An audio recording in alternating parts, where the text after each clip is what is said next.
গরমের দিনে টক খেতে সবারই ভালো লাগে, আর সেটা যদি আমাদের সবার প্রিয় ফুচকা হয় তাহলে তো কোনো কথাই নেই। বাড়িতে ফুচকা বানিয়েছিলাম নিজেরাই। কিভাবে বানিয়েছি চলুন একটু দেখিয়ে নিই তাহলে।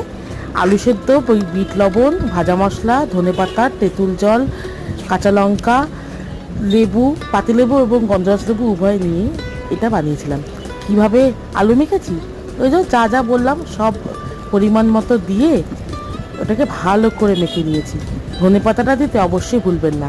আমার বাড়িতে যেহেতু ঝালটা কম খায় তাই আমি পরে ঝাল দেবো, আর আপনারা চাইলে মটর বা ছোলা সেদ্ধও দিতে পারেন। আমার বাড়িতে সেটা খেতে পছন্দ করে না তাই দিইনি।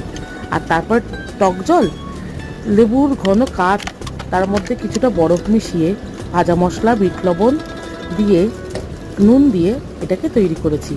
আর টপ করে ফুচকাটাকে ফাটিয়ে নিয়ে আলু পুড়ে টক জল সহযোগে মুখে পুড়ে নিয়েছি। কেমন লাগলো জানাবেন।